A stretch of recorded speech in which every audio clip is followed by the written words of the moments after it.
Good afternoon, everybody. We are pleased that so many of you are joining us for this very timely topic, navigating China's technology rise, critical technology regulation, and its industry impact. The discussion is the second in a series of virtual webinars about China's technological rise. The first program featured Admiral Denny Blair, and its replay is now available on our website. Now let me introduce Anja and Paul. Former diplomat, author, and advisor on emerging markets, Anja is co-founder and partner at Rice, Hadley, Gates, and Manuel, a strategic consulting firm that helps U.S. companies navigate international markets. She's a director of the Aspen Strategy Group and the Aspen Security Forum. And most importantly, of course, she is the director of the National Committee on U.S. China Relations. Paul Triolo leads the geotechnology practice at Eurasia Group, focusing on global technology policy issues, cybersecurity, internet governance, amongst other things. Prior to joining the Eurasia Group, Paul served in senior positions within the U.S. government for more than 25 years. Focusing primarily on China as a science and technology and cyber power. Paul is also a participant in the National Committee's Track 2 Digital Economy Dialogue. So let me start with a question for Anja. How did we get here? What is this rivalry? What's it about? And how did we get in the position we are today? Thank you, Steve. And hello, everyone virtually on video. There were so many friends in the list that Maddie sent around yesterday, so I'm just sorry that we can't be together in person. And many of you are true experts in this, so Paul and I are gonna keep it really short and then hopefully have a lot of questions. How did we get here? It won't be news to some of you that China is working on becoming a technology superpower. Everyone has now heard of Made in China 2025. Where their goal is to master key technologies, semiconductors, 5G, robots, self-driving cars. And by 2035, China says they want to be a global innovation leader. Now that alone doesn't sound very menacing. How are they reaching this? We've also heard a lot about. Of course, there's IP theft, cyber espionage. People estimate it at enormous sums between 100 and I've heard up to $500 billion a year in IP theft by the Chinese. Very hard to verify that. But they're also doing it through a variety of nuanced and frankly legal ways. Huge government funding for their technologies, 100 billion or more put into semiconductors, lots of emphasis on AI, lots of things that we know about. They mine open source databases. There's nothing illegal about that. They're open source for a reason. There are lots of universities. Then, of course, famously, there are all the various programs like the 1,000 Talents programs and others to bring STEM, science and technology talent home. And when you look at what the US and the West have really done to date about this, I think we're just waking up. The US response, you've all seen it all over the newspaper, in my view, has been extremely defensive. We're trying to build a moat around our technologies. You see it with what I thought was the rightful revision of the CFIUS law. It's now called FIRMA, which makes it a little bit tougher for Chinese and others to invest in some of our most advanced technologies. I think that's a positive thing. There's also a new emphasis on export controls, which seemed relatively nuanced, but just last week, the Department of Commerce came out with an enormously broad regulation that says essentially no American company can sell anything to anything that might go to the Chinese military. And if you know how many Chinese enterprises are dual use or in some way involved with the PLA, that's pretty broad. And I know a bunch of American tech companies that are now scrambling to understand what that is. It's been very defensive. I would support, and I think Paul would as well, a far more offensive, positive agenda and how we compete with China rather than just shutting them out. But I'll stop there and we can get to that in a bit. Thanks. Paul, did you want to add something on that question? A couple things. One is, I think this, Anja covered a lot of things. I think I tend to think of this as driven by sort of four major issues, and they've sort of been, some of them are, predate the Trump administration. So one is this longstanding concern about China's theft of cyber IP that Anja mentioned. That started in like 2010 with the Google Aurora intrusions. And then there's, again, when we get to the middle part of that decade, we get all these Chinese programs like Made in China 2025, the National IC Fund, Belt and Road, and then other national plans like the National Artificial Intelligence Development Plan. So those kinds of things, I think, started getting a lot of attention in the U.S. And then on the U.S. side, there are two big issues. One was the National Security Strategy that came out in 2017.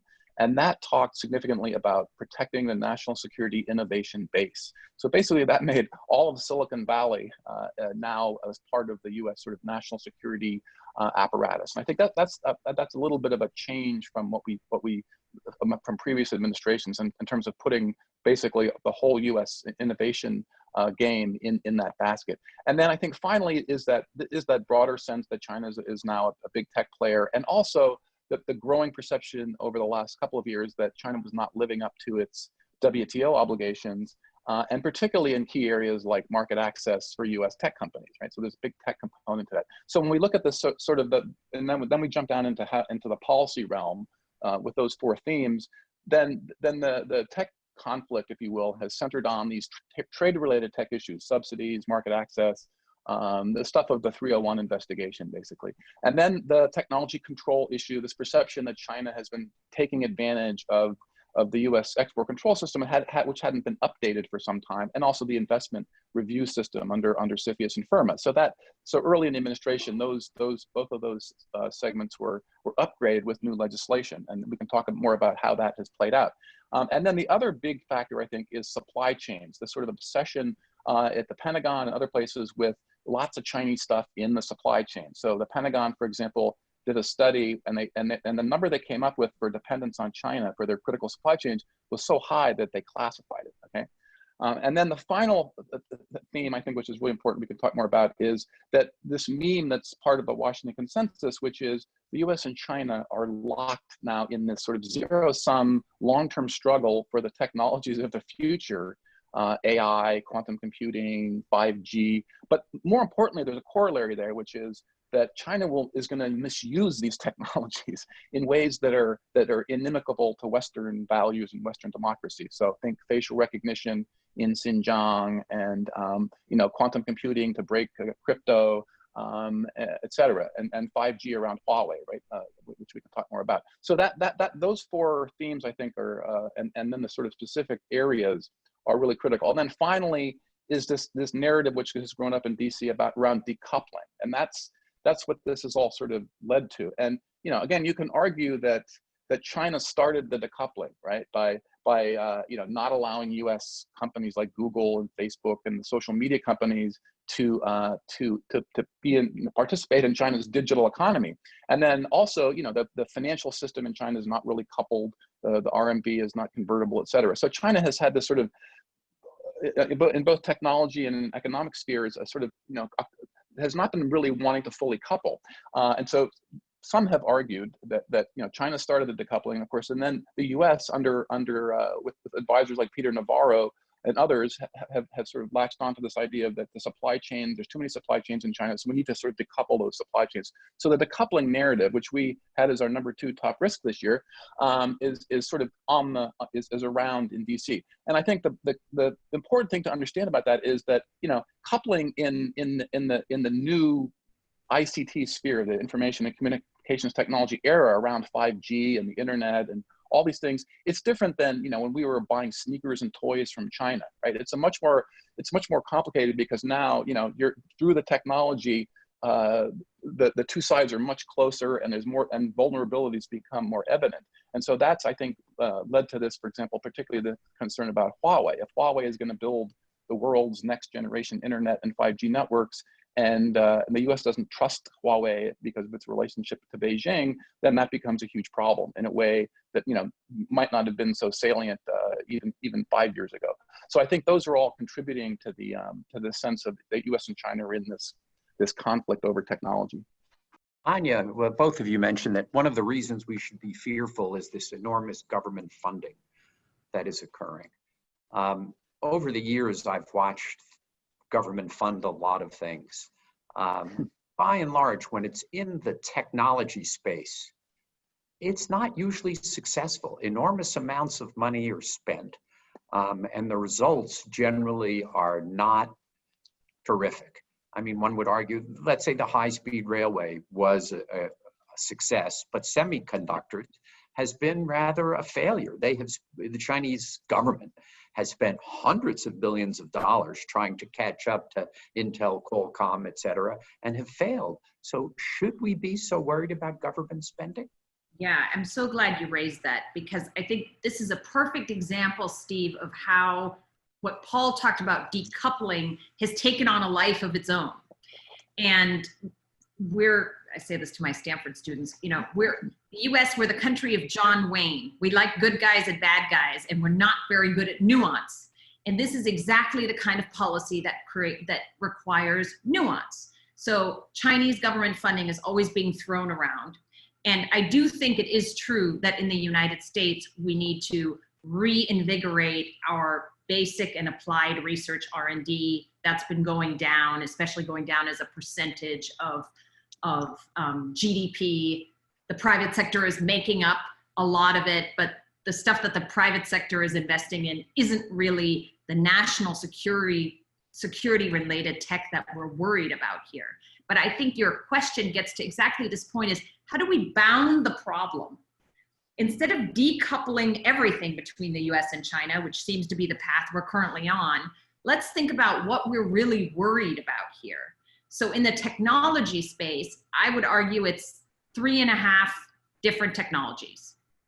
Artificial intelligence, that's obviously enormous, but you've got to worry about that, especially the dual use pieces, because it is the steam engine. It's the general purpose technology that's going to end up powering everything else that we do in the tech world. So that's one.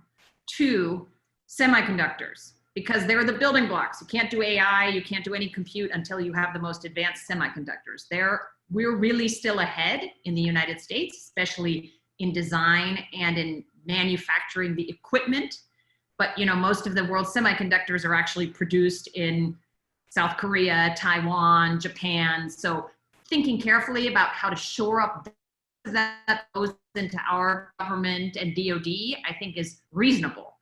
5G, the world has been talking about nonstop for the past year. It is important because it's the backbone that's going to power everything, both our devices that are in all of our pockets, but also the Internet of Things. Everything, your electricity grid is going to be shut on and off by things involving 5G. So you need to make sure that that backbone is secure. A lot of people would add quantum to that, and maybe I'll ask Paul what he thinks. Obviously, that's critical. I've got to tell you, that term gets thrown around all the time, and I know literally nothing about it. When I talk to the folks that actually do quantum physics and quantum computing at MIT, Harvard, Stanford, they say it's actually really pretty far out, and our research is really advanced, so we need to keep doing it, but it's not a 5-alarm fire yet. Paul, I don't know if you have other technologies that you would throw into the watch carefully bucket. And sorry, my last point on that is that leaves a whole lot of things that we shouldn't be restricting, in that we're actually, in some cases, you want to compete, but in some cases, cooperation could actually be useful, for example, on clean tech and things of that sort. I agree generally with those. I think you have to sort of look at those each individually and sort of what's the short-term issue, the long-term issue. I think, my list was similar of the concern. I think with quantum, you're talking about quantum computing, quantum cryptography, and quantum communication. And yeah, those are potential game changers. But as Anja noted, the sort of getting to the point where those are going to be really in the game changer ballpark, we're still far off from that. And that argues also for keeping those sectors, or keeping an eye on what other countries like China that are leading in this area are doing. And I think that's also the case with artificial intelligence, where the game changer really in AI would be something like artificial general intelligence, some kind of breakthrough. And so, and again, we're probably far from that also, maybe a decade or more, depending on who you talk to. Elon thinks maybe we'll get there, sooner. But I think there again, in the near term, it's, we're sort of in an R&D phase almost with AI, and so there's tremendous amount of collaboration between the two AI communities, for example, in U.S. and China. So we really don't want to. I would argue you don't want to be splitting those communities, driving a wedge through those when both sides benefit. A lot of Chinese study in the U.S. Go back to China, but they maintain ties with the Valley. And it's decoupling in AI, in other words, I think is a bad idea, because we also want to keep an eye on what's going on in China, because they're really, they're cranking out software engineers, and they're really going to be a big powerhouse in AI. So I think that's an example where both sides benefit. To me, that's not a zero-sum game at this point. Semiconductors is more complicated, and we can talk more about that. I think that's where the U.S. government feels like that's where the U.S. has a big advantage in terms of leveraging that advantage, both in equipment manufacturing and then in terms of sort of cutting edge design and things like arcane things like electronic design automation tools, which the U.S. cut off, for example, from Huawei. And there again, though, it's not so much the technology, but it's that U.S. companies are deriving tremendous amount of their revenue from the China market and are designing for the China market and plowing that money right back into their R&D, which is benefiting U.S. national security, because they're designing cutting edge chips for the U.S. too, and for DoD. So that's a much more complicated issue where the technology is important, but here again, U.S. companies are doing a lot of business in China, and if that market gets cut off, then their leadership in these areas is threatened. So I think semiconductors is definitely in there, but it's a little more nuanced in terms of how, what U.S. policy should be around semiconductors, which we can talk more about.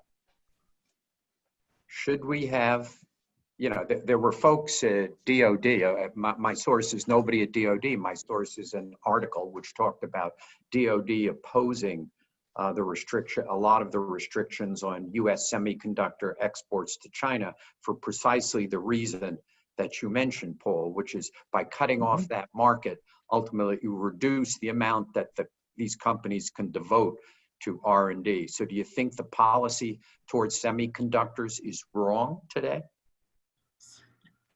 Well, really good question, Steve. And it's complicated because, as Anja mentioned, for example, these rules that came out last week, which will take effect at the end of June, basically potentially define all Chinese companies as military end use organizations. If you read the text finally there. And so that means, for example, that Chinese semiconductor manufacturers who may be doing work for the military or the government could be cut off from U.S. semiconductor manufacturing technology, for example. We don't know how Commerce is going to interpret that yet. We don't know how they're going to designate companies, but basically it means every U.S. company now shipping high-end equipment to China for semiconductors or for aviation kinds of manufacturing has to get a license. We'll have to go to Commerce and get a license and do due diligence on their customers. So that's a huge issue. So that's sort of a broad issue around semiconductors. And I saw that very much as sort of a backdoor way to get in this foundational technologies list that was called for in the Export Control Reform Act in 2018, which has been bandied about at Commerce for 2 years, and industry's been pushing back on this. I saw that this is a sort of a way to get at that problem, because now you're focusing on the end use rather than on the technology, which has been was the mandate coming out of the CFIUS and export control reforms, which tried to focus on the lists of technologies. And I think one takeaway here is that lists of technologies may not be the best way to control U.S. What's going from the U.S. to China, because it becomes very difficult for industry, for example, to understand what's the national security concern around a particular piece of technology or equipment. The end use is a little more understandable here. Yeah, it's going to the Chinese military. I get that, but the technology, no. So, and then the second thing is, though, that you're referring to is this narrow thing that's coming potentially soon, which is this tightening of restrictions on Huawei's chip design arm, HiSilicon. And this is really critical because this is sort of unprecedented extraterritorial reach of U.S. export controls to third parties. And that really threatens to really mess up global supply chains around semiconductors, because that basically is saying that the U.S. can reach out outside of the U.S. to companies in Asia that are leading semiconductor firms and dictate their use of U.S. technology for their end users. And that's a very different world. And so there's a lot of people very worried about that. Steve, You know, Mike, can I go chime ahead. in with one point on Paul's? Because semiconductors is such a perfect example of how thorny this is and how nuanced we must be on this. And Paul, you made a lot of the right arguments. For those of you participating who aren't deeply steeped in the nerdiness of semiconductor policy, this may be going too far. But I'll give you an example that I think demonstrates it nicely. Last year, when we were all at the board meeting, Steve, the Huawei had just been put on the entities list. And you asked me, well, what's going to happen when that's really enforced? And I said, well, a couple of our semiconductor companies are going to go out of business because so much of their revenue comes from China, up to 55%. I mean, really a lot. When you look at our big exports to China, like the first 10, you know, it's like chips, like semiconductor chips, casinos, semiconductor chips, right? So this is really critical. And I just want to emphasize Paul's point.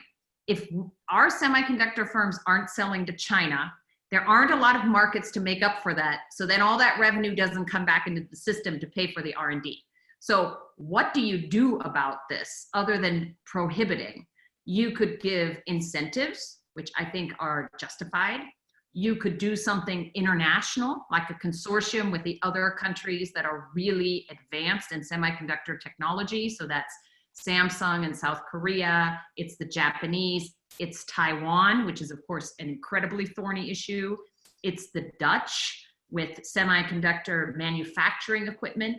The Trump administration a few months ago leaned really hard on the Netherlands to say, don't sell that equipment to China. And they stopped for a while, but ultimately, is that company going to go out of business? So this is a perfect example of where we have taken what I'm terming a defensive approach, a prohibitive approach. You can't, as opposed to a, how are we going to actually compete approach, which I think would be much more useful.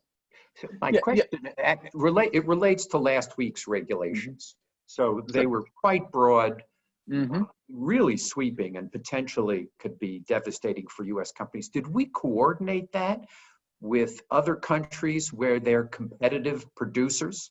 So is the potential result of this, we're just ceding the market to exactly what Anja was saying, the Koreans, the Taiwanese, you know, the Dutch, the Japanese?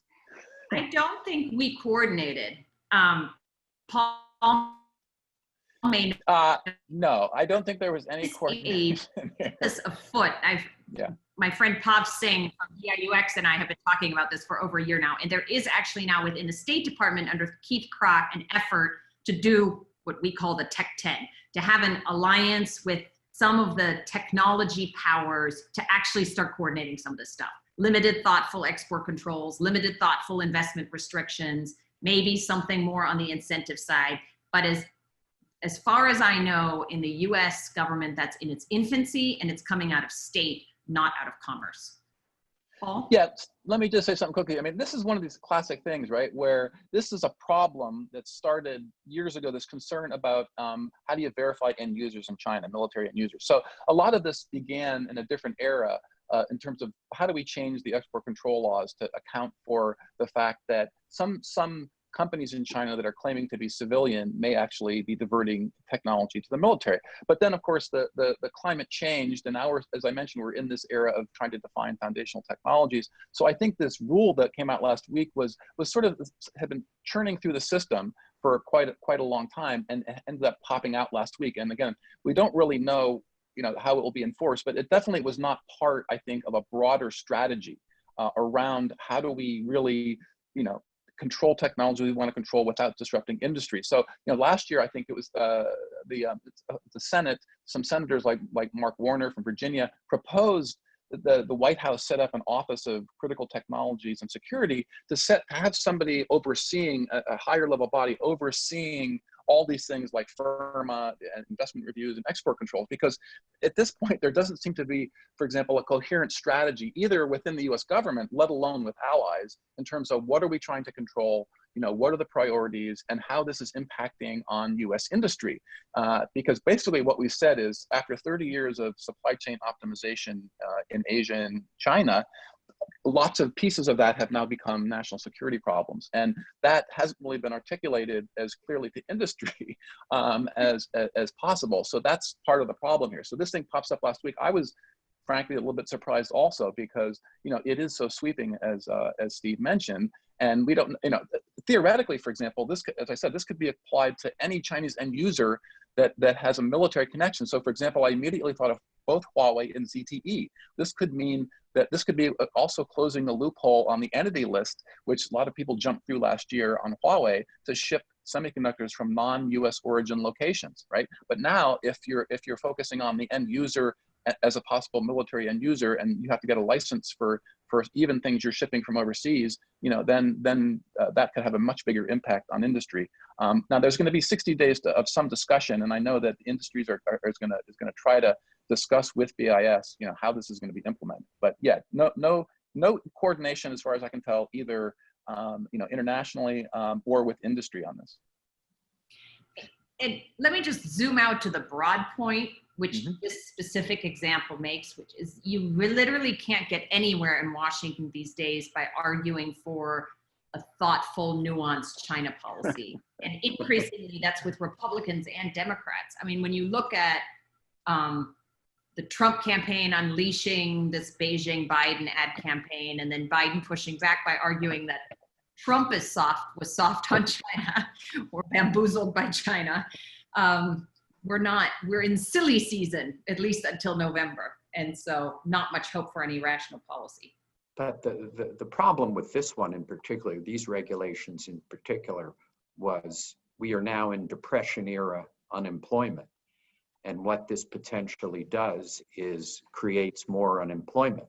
That exactly what you said, Anja, that these companies that do this business may not have enough revenue to continue to operate, at which point they're going to have to lay off their workers. It's really, it's tragic. I am far from a nerd. I mean, I look at this and I listen to experts like you, but isn't the obvious answer restrict equipment manufacturing exports, but don't restrict the product exports? That Chinese dependence upon U.S. Semiconductors is a good thing for America, not a bad thing. So don't allow the sale of the equipment for them to manufacture it, but allow for the sale of the product. Isn't that an answer? The only problem with that, Steve, is that again, leading U.S. semiconductor manufacturing equipment players like Applied Materials and Lam Research and many others, KLA-Tencor, these are great companies that are leading the world in this equipment. And they are doing the same thing. They're selling a lot of equipment to China, and they're plowing the money they make in China back into R&D so they can maintain their leadership. And so China right now, for example, is building something like 40 semiconductor manufacturing facilities. They're targeting memory and there's many subsectors of the semiconductor space that they're targeting. And so, that's good for them. Now, to get back to your original question way back, which was, in China, is all this government money subsidies for technology useful? The answer is yes and no. On one level, it's not. You're right. They've thrown literally. No other country could afford to spend tens of billions of dollars trying to subsidize a semiconductor chain. No other company. But at the same time, for example, Huawei is a globally competitive company working in a very competitive market environment that really, you can argue, hasn't really needed government investment because they have this huge captive market, and they've invested a tremendous amount in their own in R&D. And they're China's leading semiconductor design company. They design all of their own semiconductors. The problem is they can't make them in China. They have to make them in Taiwan. So Taiwan now then becomes this huge piece of, becomes a core interest for China, for Beijing, both in terms of technology and in terms of sovereignty. And so I think one area we should focus more on is Taiwan, because Taiwan could become a flashpoint here if the US indeed, for example, puts this rule on that cuts semiconductors from TSMC from going to China. This could provoke a really bad reaction from Beijing. And I've heard that people in Beijing that this, if the US does this, for example, that people say Taiwan is at play at that point. Right. The cow's belly in the 21st century isn't how do you get the oil, it's how do you get the silicon chips. Yep. And I do think that is a, look, not that anyone's going to war over Taiwan anytime soon, but it is a nuance that people are not thinking of. And the TSMC problem is really, really thorny.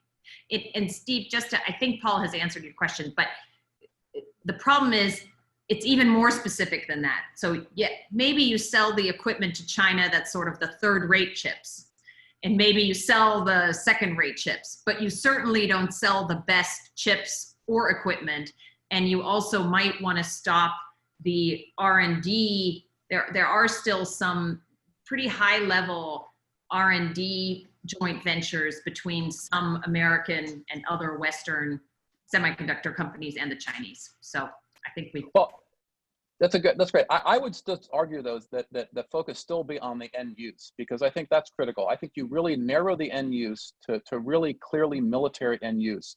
But on the problem with trying to give, to sell China second-class chips is you can't do that, right? I mean, Huawei and all the leading Chinese tech companies, they want to compete at the bleeding edge, so they're buying, NVIDIA's latest GPUs because that's where they need to be, right? And you want to, and I don't think we want to tag, Alibaba and Tencent as military end users. But as you start getting into the dual use areas and companies that are in the defense industry, yes, you want to make sure that those companies are not doing that. Now, it's a problem too, right? Because even Alibaba and Baidu and Tencent are doing some work for the Chinese government and for the Chinese military. So it's a really tough problem to even when you get to the end use. But that's where that nuance that Anja mentioned is so critical, is that, you want to be very careful what you don't allow, because if you cut off those companies, whether it's the manufacturers or the suppliers of cutting edge chips from that market, it's just, there's no replacement for that, right? I mean, it's such a huge market, and they're designing for that market in some cases. Yep. And so that's really risky to play with that, I think. Yeah, I've argued that the Chinese dependence on U.S. supply is good for America, but let's move on from that. Let's go to 5G. Which you both mentioned as kind of something we need to pay a lot of attention to. And Huawei is obviously the center of this controversy. In a meeting that we had with the chairman of Huawei, he restated an offer that he had made to Tom Friedman of the New York Times, which is he's willing to license their technology entirely to a U.S. company. Didn't mention any U.S. companies, but any U.S. company that wanted to do it. And then the manufacturing would be done in the United States, and the license would not have any requirements to kind of go back to Huawei. Should we have rejected that out of hand, or should we have allowed that to proceed? And is that some solution to the 5G issue? Do you want me to take that first? Okay. Nobody wants to take that. No, I'll jump in. I've been talking about 5G all week. So yeah, it's a great, interesting offer. Here's the problem. There's no U.S. company that could take that IP and become a viable competitor, right? I mean, the problem is that, for example, right now the U.S. is going through this sort of belated realization that letting our telecom industry basically collapse 10 years ago with Lucent, Motorola, Nortel. The U.S. does not have a dog in the game here that can compete with Huawei or ZTE or Ericsson or Nokia in Europe, right? And so now the realization is, oh gosh, what do we do about this, right? Because now we've outlawed Huawei and ZTE from supplying U.S. carriers. So now we're left with two carriers, and Samsung is coming up to speed in some areas, but still not really a big player. But what happens if Nokia goes out of business, which has been rumored over the last couple of months, right? Now you're down to one supplier.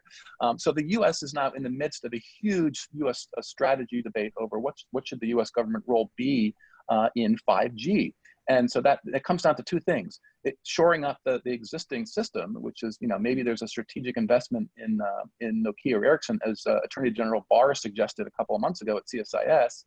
And the second part is fostering diversity in the market. And that's really hard to do, though, because there's this thing called Open Radio Access Network, which everybody's talking about, but that's where you turn a lot of your 5G functions into software, and that's the direction of the industry generally going forward. And in 5 to 10 years, that will be the norm probably. But right now we're sort of stuck with big systems integrators like Huawei and like Ericsson and Nokia. And so the problem is that that model is tough to bridge. So the answer to your question, Steve, is there's no obvious company in the U.S. because this is really at some degree it's rocket science, right? And particularly for the radio access part of it, the part from your handset to the cell tower, that's really complicated, and you need a lot of really well-trained engineers to do that. And Huawei has tens of thousands of engineers, for example, who can do that. There's no company in the US that has the same similar capacity. Ericsson and Nokia are pretty good in that and very good in that area. But there is no US player that could step in and use that, license that technology and then build. Verizon, T-Mobile, just no. No, those are the carriers. AT&T, but the carriers have that capability. In other words, obviously, it's a licensing of technology that requires training. Well, Steve, the problem is also that a lot of the companies got out of this because it's a really low margin business. And when you have a player like Huawei, that's cheaper and pretty good because they're in China and their engineers are cheaper and they're being subsidized like crazy by the government, no one wanted to compete. No one really wanted to do this business in the US, to be honest. But they were offering it, they were giving away the technology. I mean, they're giving away the technology. Yeah. Hard to imagine that if they can, even in their low cost structure and with subsidization, they could give away the technology. For us to be, I think, Paul's point, we may only have one provider of this I think people in the industry think that's a reasonable conclusion. That is not good for the users. You have one provider, pricing, and poorer communities in America may not be able to get it because the cost is too high. I think there's danger, and I think the market should decide this as opposed to the U.S. government that says, no, we don't think this should happen. That's right.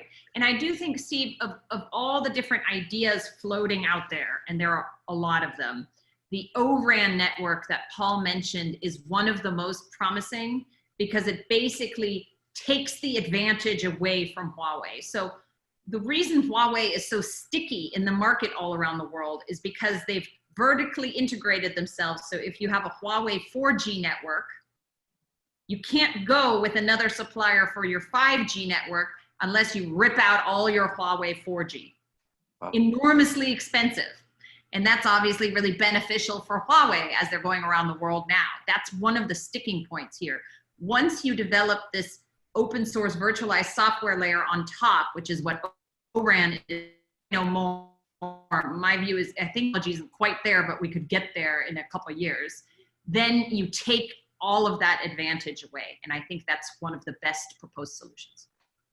Yeah, I would just add that I agree with that totally. But the only problem is you have this sort of short-term problem where O-RAN also undermines the business model of Ericsson and Nokia. So that's where the administration is sort of in this really difficult space where they don't want to come out and fully endorse the O-RAN approach because that will even make matters worse for Ericsson and Nokia, which are both frankly shaky financially, right? I mean, I think one thing, for example, that's going to happen after the pandemic eases and travel restrictions happen is all these PE guys and investment bankers are going to fly to Helsinki and make probably a hostile takeover bid for Nokia because there's just a lot of feeling that they're right for that thing. Now, how that comes out is going to be tricky because who's going to buy them? What are they going to do with the company? Break it up? Whatever. I mean, there's a lot of concern around that issue because, as I said, the nightmare for AT&T and Verizon and other U.S. carriers is to wake up one morning and be down to one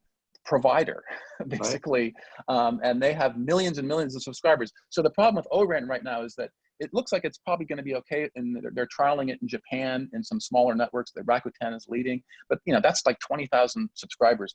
You're talking about millions of subscribers at AT&T. So it's still not clear that this technology scales up to millions. So it's going to be, there's a lot of, as Anja said, there's a lot of focus and movement on this, but we're still not there it's not a replacement right now for the big systems integrators. What should we expect? I mean, we've seen the administration do a bunch of stuff now, and obviously export controls are tightening. We've seen CFIUS replaced by FIRMA. We've seen these regulations proposed last week.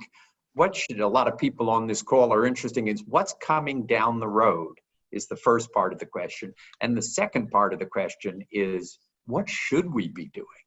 What should, I think Anja used the word, our policies are all defensive. We're walling ourselves off instead of doubling down on R&D, which I think we should be doing. So which of you would like to take that? Paul, you want to start? Let me start. Okay, so I came up with a couple of things. First of all, I think Anja mentioned this. I mean, there's a big effort underway within the administration to come up with this, a couple of things, and basically an industrial policy, if you will, that nobody will call an industrial policy. But this includes a bunch of pieces. And one part of that is the 5G issue I mentioned, where Congress wants to fund ORAN, and everybody agrees that 5G should be a part of that. And then there's also been talk, for example, about a U.S. government role in bringing advanced semiconductor manufacturing back to the U.S. So, for example, there have been discussions with TSMC about possibly siting their next, generation fab in the U.S. Now, this is tough because we're talking about lots of money, and TSMC wouldn't do this without some serious, amount of subsidy. But that's, that's being discussed. So that's all part of the industrial policy thing. And then there's this other piece, which is started, I think Anja mentioned Keith Crack, who's Undersecretary for Economic Growth, and he's sort of leading an interagency effort to come up with things like alternatives to to the Belt and Road Initiative, to fund things. The so-called Blue Dot Network is one thing, and it involves this. It is an attempt to get a more multilateral U.S. allies involved in some of these initiatives.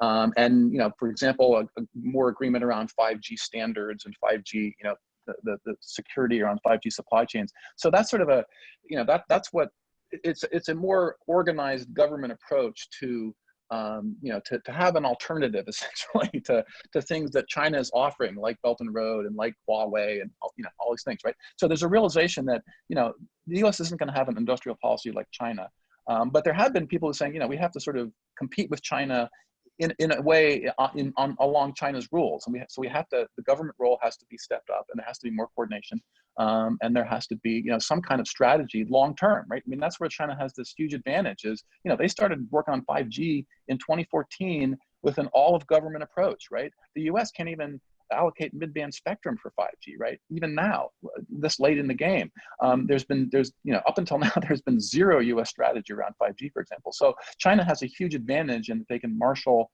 lots of resources and all of government and industry and get on the same page and march forward. And that's why by the end of the year, they're going to have 600,000 standalone 5G base stations deployed in China, and the U.S. is going to have basically zero, right? So that's a huge problem. So there's sort of an industrial. Where is China going to deploy those? Where are the 600,000 base stations going to be? Is this going to be given to industry to allow for kind of productivity increases, or is it just the average person in Beijing and Shanghai is going to have a phone? It's both. They can watch a better movie. It's both. So the first half of 5G, I don't want to go down that rabbit hole too much, but the first half of 5G is just faster speeds to your cell phone, and they started deploying that infrastructure already last September, and by the fall they'll have in place basically all the tier 1 cities, and then even tier 2 and tier 3 cities will all be covered with 5G. When I was in Shenzhen in December, I had a strong 5G signal on my Huawei handset, so they're already there on the sort of consumer side. The second part of 5G though is the real game changer, which is this so-called standalone 5G, and that's smaller base stations. Think about autonomous vehicles along roads where you have these very small base stations, and that's a big problem in the U.S. of course, because nobody wants to give up the right of way. But in China, that's what I'm talking about. By the end of the year, they'll have that. They're going very quickly to full standalone 5G, and that will enable all of these fancy things like smart cities and the IoT stuff that Anja mentioned, and augmented reality and autonomous vehicles and smart cities. So they're pushing really, really hard in that direction, and they're way ahead on that going forward. So that's a problem. And then so again, the U.S. is coming around to this industrial policy that will include some piece on 5G. The second piece, though, is education, right? That's the sort of standard one, right? I mean, again, China has a huge advantage. They're cranking out, STEM students, nonstop, right? And so the U.S. system is just, it hasn't really produced people are not going into the STEM area, and it's a huge problem. And so, at a minimum, and then all the U.S. government initiatives around AI and quantum all call for more investment in education, et cetera. And then I think the third thing I would mention is sort of this positive policy is, I would say find areas for open collaboration with China. Try to, things like AI, as I mentioned, standards, AI governance, and data governance, for example, because that's a huge thing that they started talking about in the trade talks last year that I was getting optimistic about, because China had resisted this, talking about cloud services. But once you started talking about cloud service openings, you have to talk about data and data governance. And this is a huge problem going forward. And again, if we want, China needs to be a part of this. One could argue, and the trade discussions we're getting towards some real serious issues around that. So, bottom line, last word on this is, we have to find somewhere between decoupling, right? Because nobody wants that. The business community does not want that. And right now, Washington is decoupled from the business community on that, right? So somewhere between decoupling, and we're not going to go back to 2017 at Mar-a-Lago, right? That status quo is not going to happen either. So what we need is somewhere in the middle.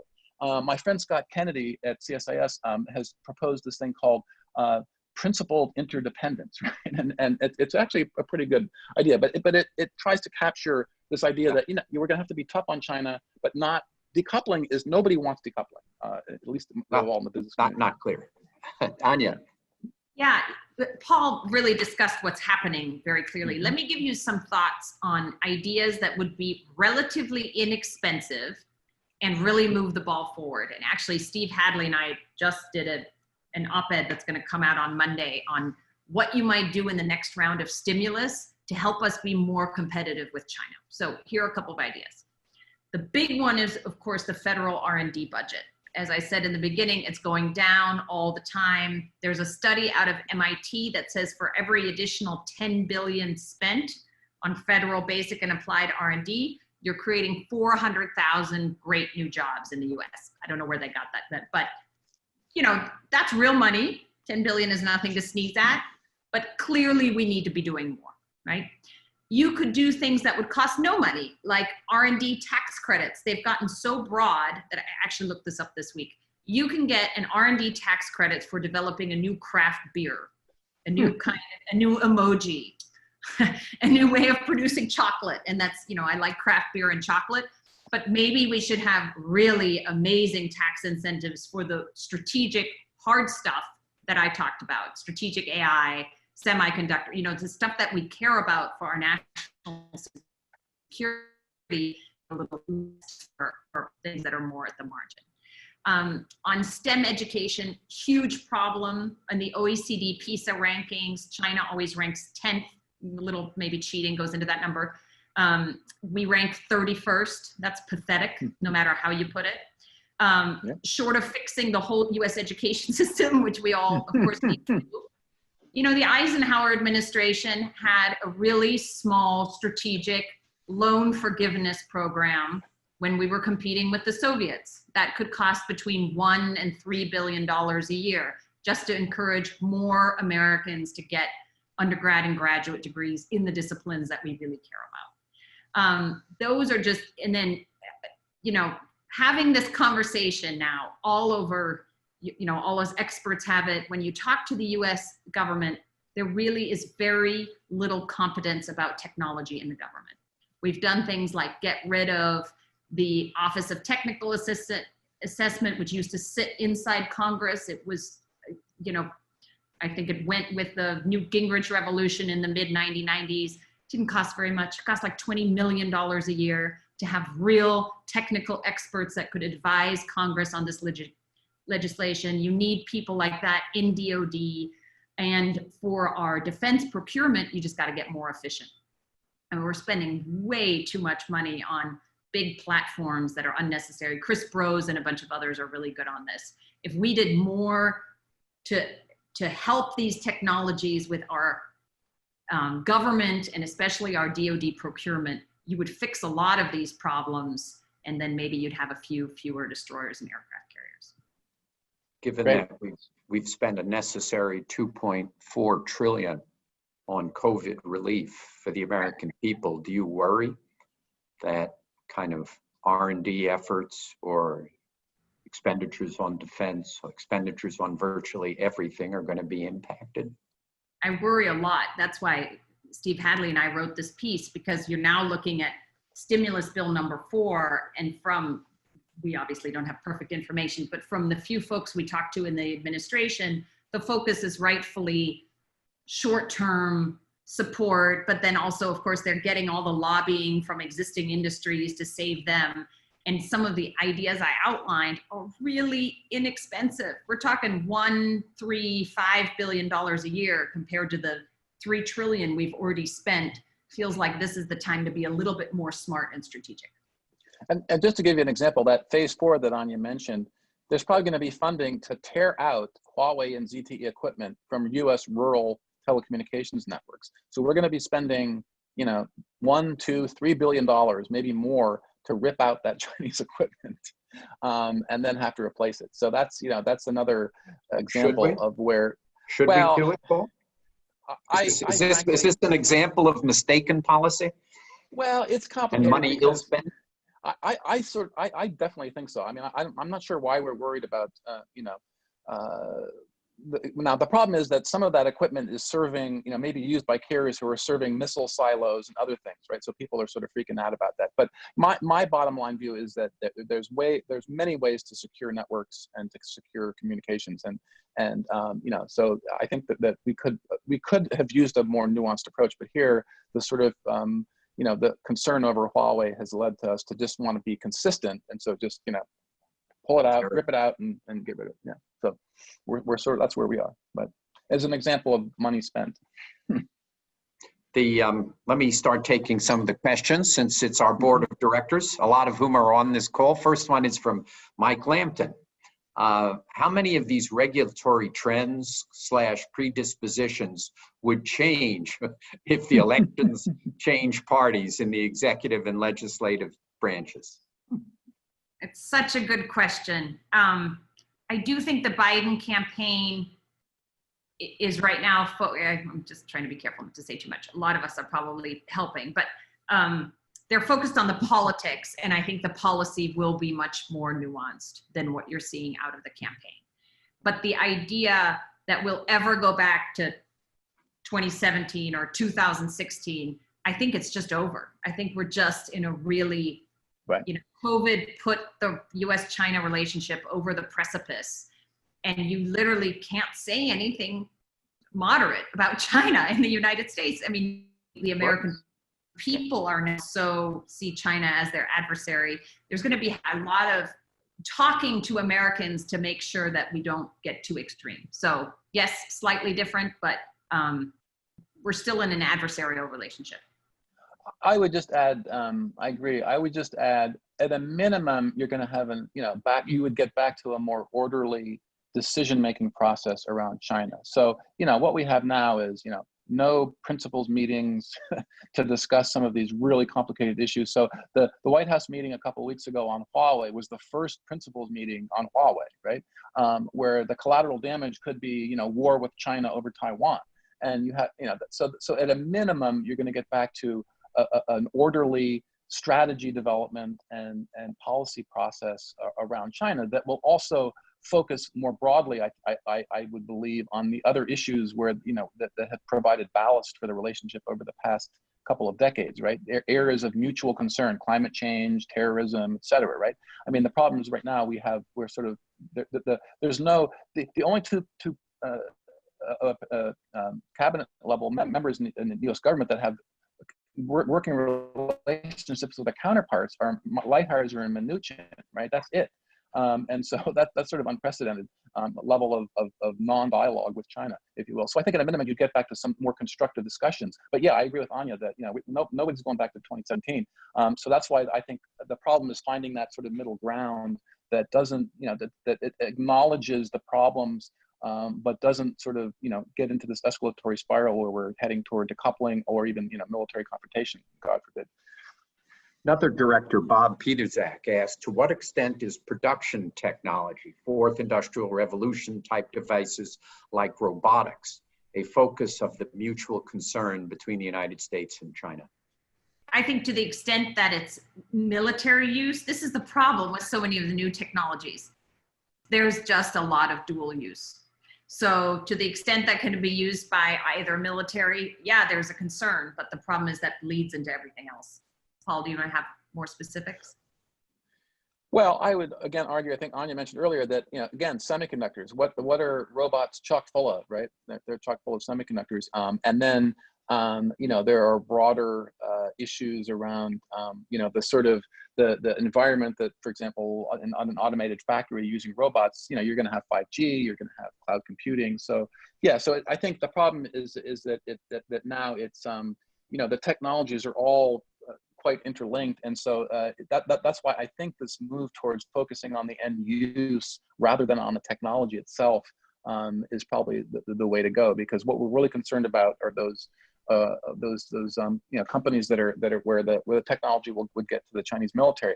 Now, again, the problem is the Chinese have not helped that by touting military civil fusion, right?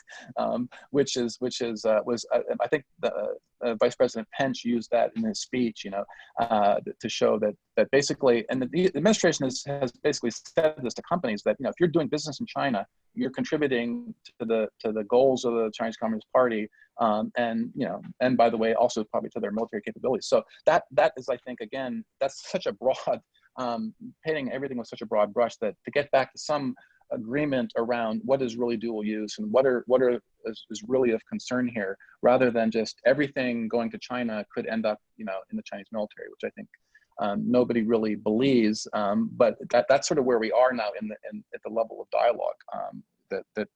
And it showed up in the language showed up in those export controls last week. It was military civil fusion was mentioned as sort of the justification.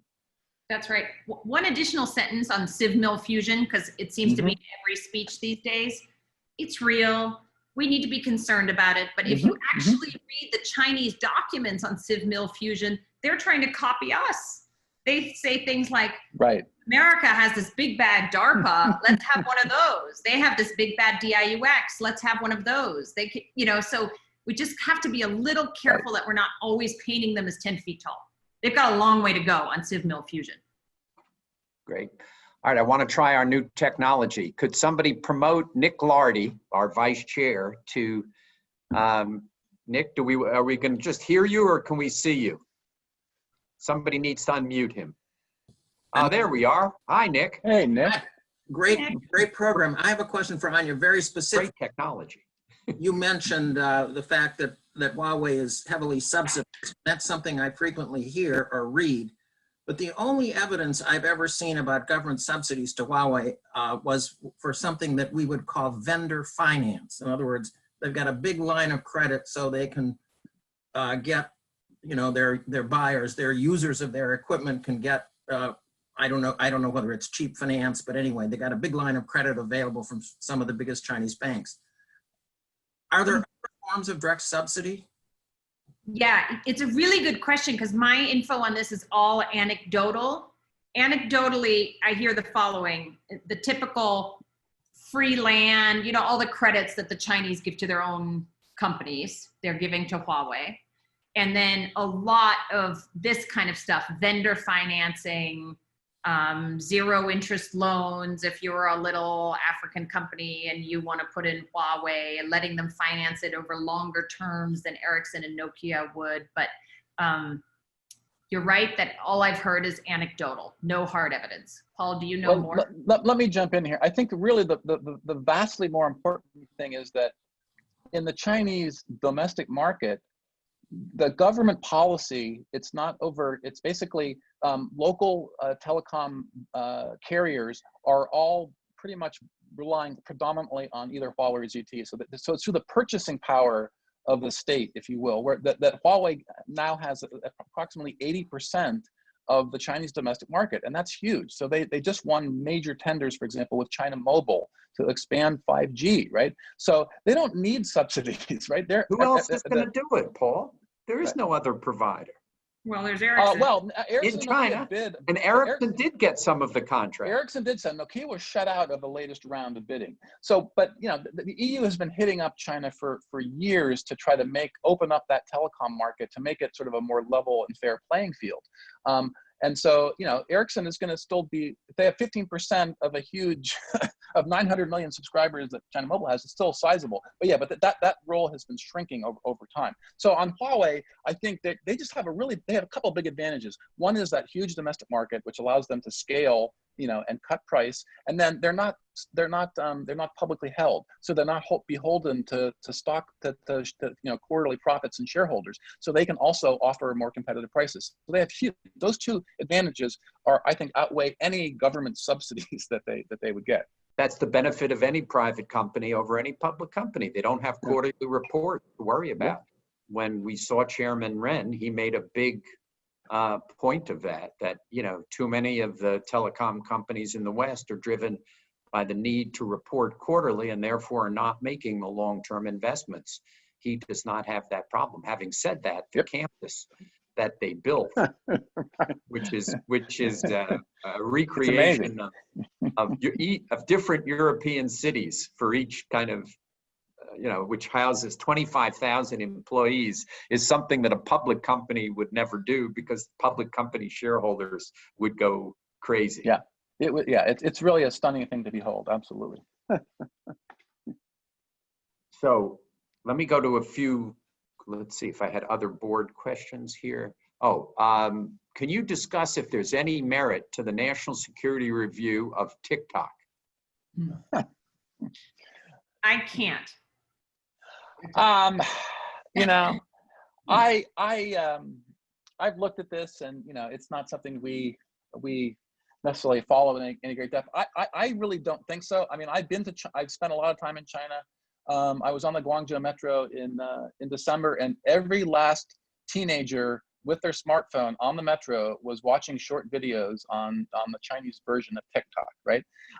And so, you know, this thing was set up to do sort of, you know, entertainment. That the criticism is somehow that, you know, the Chinese government is censoring political content on us. Well, it's sort of silly because the whole thing, it's not supposed to be a news delivery system, right? It's supposed to be short videos to entertain teenagers. So to criticize it for censoring, you know, videos about Hong Kong, for example, I think is a little bit silly. So I tend to think that there's so many other more important issues to be concerned about. I really I'm kind of surprised that TikTok became such a big issue. I think that you know, one of the reasons is because in the U.S. it's wildly popular and everybody's downloading it because people, you know, teenagers like to look at short videos. But I tend to think that there's no merit in that, because I think there's other things that do merit attention. This is from Virginia Harper Ho, one of our members. She asks, is it essential or misguided for the U.S. to restrict Chinese students and potential employees from studying or working in IT, basic science research, et cetera? Is there a path for the U.S. to have relatively open immigration and investment policies without sacrificing U.S. company competitiveness and national security? Oh, I'm so glad you asked that. I intentionally didn't go into it earlier because it's so thorny. Like all these things, there are two sides to the story. There are definitely some Chinese students and researchers at American and European and other universities who are being encouraged to spy and who are spying. There are real cases. However, there's also been a lot of academic work done to show that Chinese are accused at a higher rate than they're actually doing it. So there are a lot of people being accused who are innocent.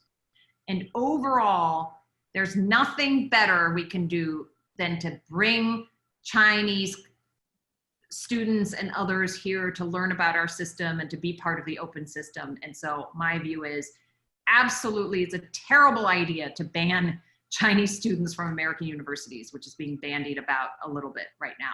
You do, however, need to be teach the universities to be a little bit less naive. Like you could imagine having a training program both for professors and university administrators to say, hey, here's what's actually happening.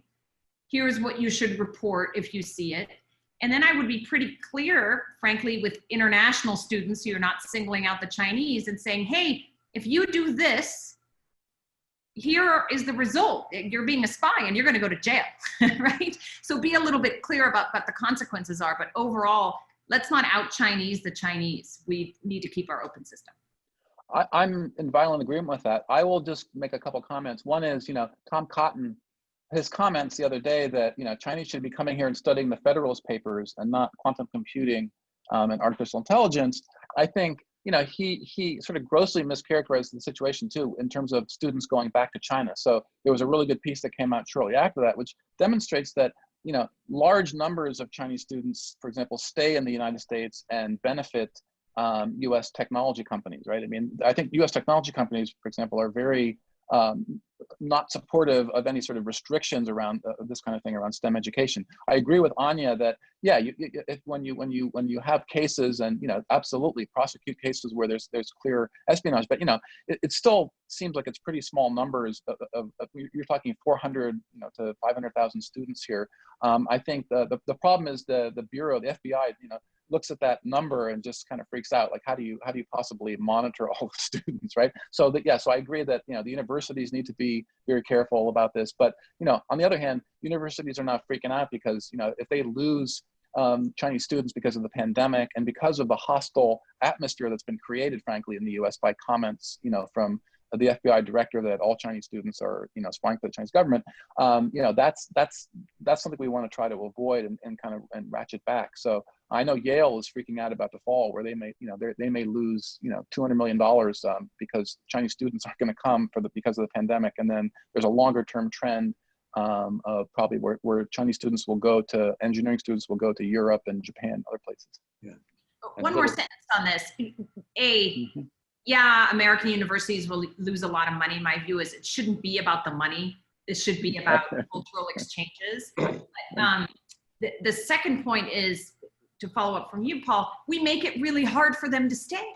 It's virtually impossible to stay and work here after you have a degree. So we're paying to educate these students, and then we're forcing them to go home, where they're met with open arms by the 1,000 Talent program. Yeah. I mean, they contribute so much to the diversity in our university systems. It's the number of TAs who are from China is simply incalculable. What we should be doing is stapling a green card to their college, their university degrees when they graduate. But that's something that this administration does not seem very enthusiastic about doing. From the U.S. International Trade Commission, Alexander Hammer. What is the role of China's SOEs in its technological rise, and how much of the SOE-backed growth and innovation has had market-based technological spillovers? Yeah, I think the SOEs right now, you could argue, the major SOEs are occupying the commanding heights of parts of the economy, like energy and telecommunications and transportation. But really, all of the innovation and the really cutting edge stuff is all happening in the private sector. It's all happening in the Alibabas, the Tencents, the Baidus, the tremendous number, tens and dozens of second tier Chinese companies that you've never heard of that are innovating. And so the SOEs play a role because they're still critical, for example, to 5G. I mean, China Mobile, China Telecom, and China Unicom, those are SOEs. But they work very closely with the private sector, and all their equipment that they buy is coming from Huawei and ZTE and many other smaller private sector companies. So I would say that the private sector is still the biggest employer, right? The SOE role has shrunk, but it's still in those very commanding, the sort of core of the economy, rail and other transportation sectors, for example. But the really ICT cutting edge innovation is all being led and done in the private sector, with some occasional IP being transferred, for example, from the Chinese Academy of Science They have some good individual research institutes that are very good, but really, like, it's not in particularly in the ICT space. There's no the lead is in the private sector. The government is catching up. I'll just give you one example. The National ICT AI Development Plan that everybody pointed to. That was the government playing catch up. That wasn't the government waking up and saying, oh gosh, we need a plan for AI. That was the government realizing this is going to be an important sector, and then they named companies as national champions, which had all been working on AI or AI related issues for years. And so the government was very much playing catch up in that case.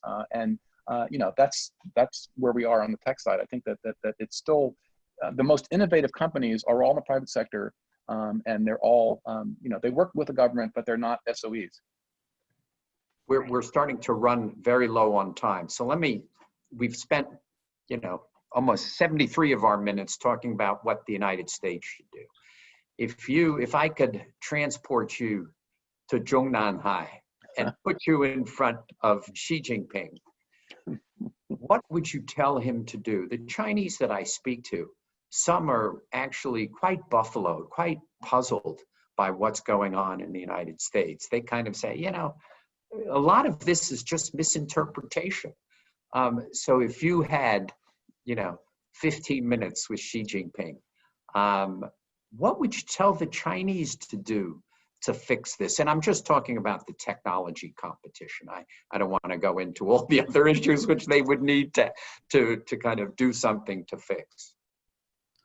I would say, stop terrifying us. Every pronouncement that comes out, this is kind of where hide and bide was a pretty useful Chinese policy for so long. They came out of it maybe a little bit too early. And you could say, hey, I'm China. I'm going to cooperate with you on a level playing field for your companies and ours. Because one of the things they did is they lost the goodwill of the American business community about 4 or 5 years ago.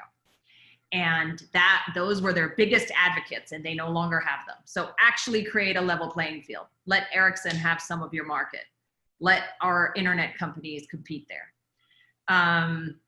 Do work with us on ethical standards around the world. Really work with us on AI standards, on data protection, on biotechnology standards. They're sort of doing that, but not really. But ultimately, I think it's a little late. Sorry to end on a pessimistic note. I was trying to find something optimistic. Go ahead, Paul. Yeah, I agree. I think that, basically the party and Xi have been talking about letting market forces work, right? But, and again, to some degree in the tech sector, their market forces are working, right? I mean, again, Huawei, some of their most competitive companies globally are operating in market areas, but that's because they can still operate domestically in a more controlled market, right? So yeah, so I think getting to a level playing field, and adhering to the phase 1 trade agreement and getting back to, I would say, get back to the table, because all the really good stuff in the technology space has been saved for phase 2. But I think, if the China-U.S. relationship is going to have any chance, I think those kinds of engagements, I mean, I can't emphasize how much the Lighthizer and Liu He's teams, how much respect there is on both sides. They're both trying to solve problems. Liu He, his team is great. They're very innovative. Of course, they're operating in a very complicated political environment, but I think that's an example where the two sides can come together and talk about these very difficult and tough issues. But then when they've gone back to Beijing, Liu He's team has run into a roadblock because of all the conservative elements in the government. So I think they've got to realize that this is the ground has shifted tectonically in Washington, and it's not going to go back to 2017. So they have to figure out how to navigate that landscape, and doubling down on Made in China 2025, is not going to do it.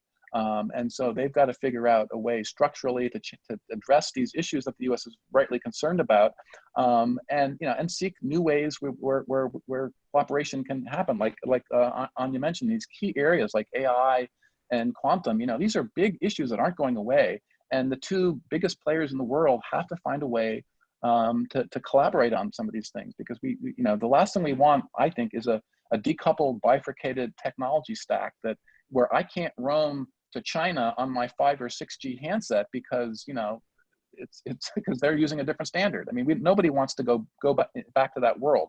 So the two biggest players in this arena have to find a way to collaborate and address the tough problems that are on both sides. But it's a really, I'm short-term pessimistic, but long-term optimistic, I guess.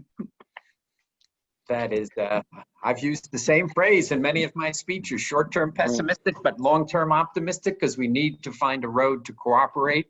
And given the budgetary deficits now in both countries, we really need to find a way to cooperate and not to divert funds to areas which are not productive. But Anja, Paul, thank you so much. This has been fabulous. I have learned a ton, and I'm sure our audience has learned a ton. Wonderful to see you, albeit virtually, and hopefully we'll get to see you in person at some point in 2020. But Paul, Anja, thank you so much. Thank you. Happy weekend, everyone. Thanks. Enjoy Thanks, your weekend. Dave. Good Bye. seeing you, Anja.